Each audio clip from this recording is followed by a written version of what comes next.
Bombay High Court strikes down teacher promotion cutoff, say eligibility considered from promotion process।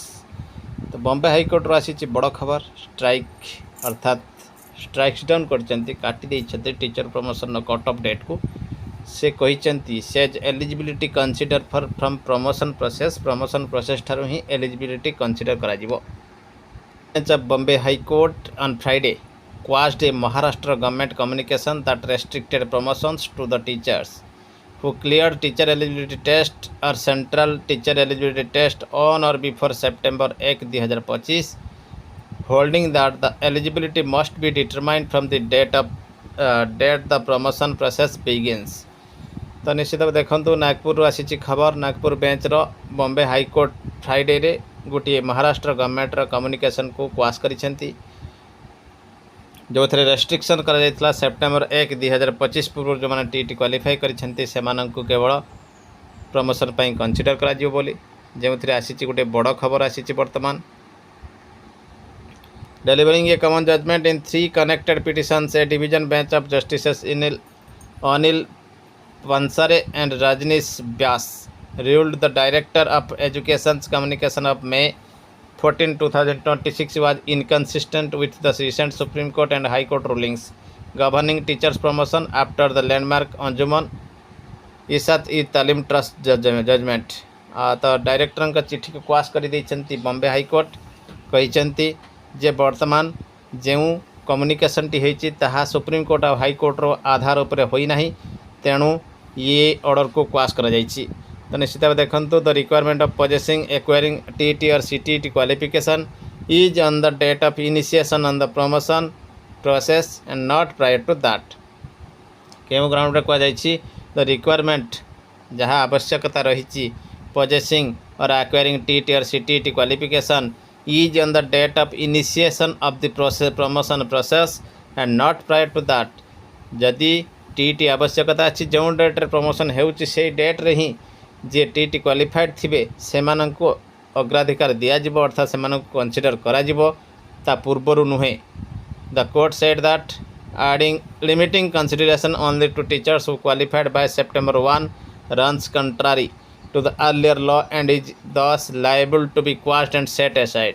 जो कथा कह जाइछि September 1 पूर्व जो माने टीटी योग्य बा टीटी क्वालिफाई करिसेंती से मानको केवल रेस्ट्रिक्शन कले ता परवर्ती पर्यायर जो मैंने टीटी क्वालिफाई करछन्ती न कले यह कंट्रारी रहउछि तेणु यह क्वाश करने को हाईकोर्ट ऑर्डर करिसेंती। Counsel Akshay Nayak along with Ashwini Deshpande PS Kshirsagar and others challenge the communication directing education officers to prepare fresh seniority list by considering only teachers who passed TT or CTT by September 1, 2025। Director का चिट्ठी थिला महाराष्ट्र रे जे जो माने TT पास करिसेंती September 1, 2025 पूर्वरु से मानको consider करी promotion list तैयारी करा जाऊ। Petitioners argued that the cut off denied eligible teachers an opportunity to be consider for promotion. जो पिटिशनर अच्छा से आर्गुमेंट करते ये जो कट ऑफ डेट जोगु तांको कंसीडर फॉर प्रमोशन रो सुजोग मिलू नाही जहाँकि लॉ को विरुद्धाचरण करुछि। Teacher who acquires TT or CTT earlier should rank above a senior colleague। The bench drew a clear distinction between seniority and eligibility for promotion।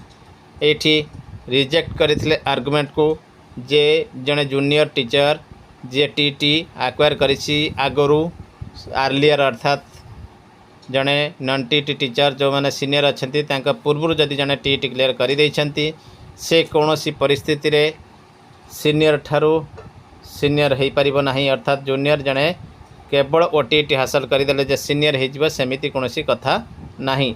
The bench ड्रीव A clear distinction between seniority and eligibility for promotion. गोटे स्पष्ट निर्देश देते promotion आउ seniority बाबद रे।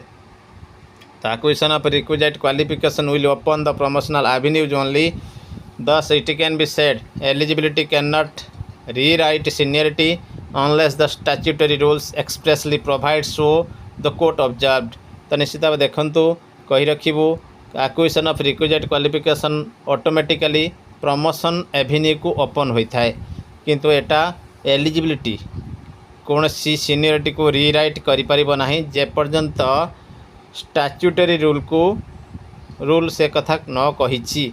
The court यही कथा मध्य दर्शाइथिले। Employees have no fundamental right to promotion but only right to be considered under applicable rules. Possessing TET or CTT is a mandatory eligibility condition for promotion, they said, but it does not alter an employee's place in the seniority list. Judge reiterate କରିଥିଲେ employ मानकर fundamental right नहीं promotion पाई किंतु right रही कौन पाई ना to be consider for promotion under applicable rules. Applicable rules अर्थात कैडर रूल को बुझा जाए। पजेसिंग टीटी और सीटीटी एवं टीटी मैंडेटरी एलिजिबिलिटी भितर आसुछि प्रमोशन पाई किंतु यार अर्थ नुहे जे टीटी को हासिल करदेला परे अर्थात आपण जदि ओटीटी हासिल करूछंती तेबे यह कौनसी परिस्थिति रे सीनियरिटी को हैम्पर करिवो नाही। तो निश्चित भाव ये गोटे बड़ खबर वर्तमान आसी पहुँचुची। Across Maharashtra, the bench directed the state government to reconsider its government resolution of August 1, 2019 and if necessary prescribe January 1 as the annual cut-off date। तो आउरी क्लियर आने कही से जदि गवर्नमेंट रिकनसीडर करुँच गवर्नमेंट रेजोल्यूशन अनुसार August 1, 2019 and if necessary prescribe January 1 as the annual cut-off date। It is suggested promotion exercises begin on January 1 and conclude by March 31 with promotion orders issued by mid-May before the next academic session।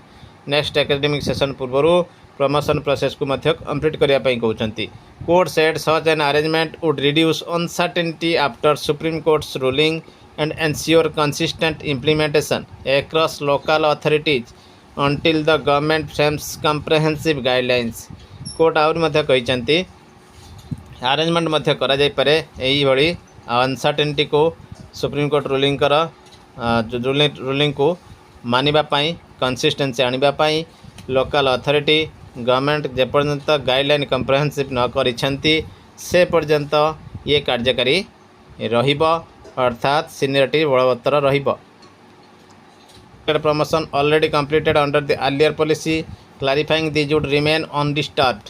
However, teachers who were excluded solely because of the caste communication and are promoted in future exercise must have their seniority in the promotional cadre determined according to their seniority in the feeder cadre।